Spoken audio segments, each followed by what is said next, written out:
ভারত তো বিশাল দেশ, ওনাদেরকে আমি শ্রদ্ধা করি এই জন্য যেহেতু ওনাদের দেশে গণতন্ত্রটাকে ওনারা খুব লালন করে, এই জন্য আমি শ্রদ্ধা করি।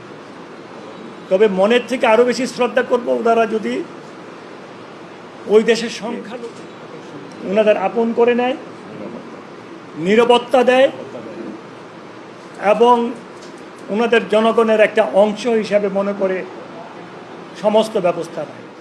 তবে আমি একটা কথা বলি, বাংলাদেশে ভারতে কি ঘটছে এটা বড় জিনিস নয়।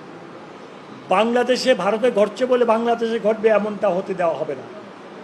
প্রয়োজন বোধে মন্ত্রিত্ব ছেড়ে দেব, কিন্তু এখানে কোনো সংখ্যালঘুদের উপরে কোনো অন্য ধর্ম অবলম্বীদের উপরে অত্যাচার, অভিযান, জুলুম, নির্যাতন সহ্য করব না ইনশাআল্লাহ।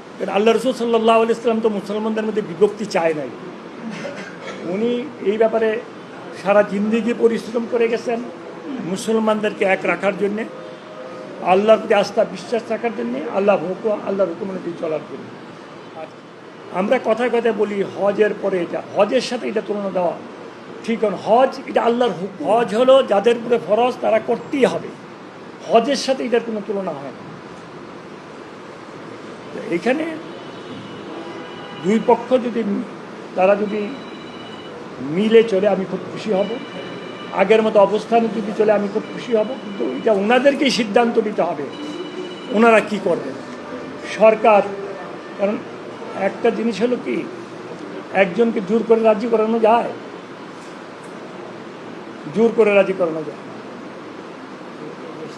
উদ্দেশ্য ভালো থাকলে তখন সম্ভব হয়। এখানে এক পক্ষকে আরেক পক্ষ সহ্য করতে পারতেছে না। আল্লাহ পাক ওনাদেরকে এই অবস্থা থেকে মুক্তি দেখ, আল্লাহ ওনাদেরকে মিলার ব্যবস্থা করে দেখ এবং সুন্দর আগের মতো যেন অবস্থানে থেকে ওনারা তবলিগের কাজগুলি করতে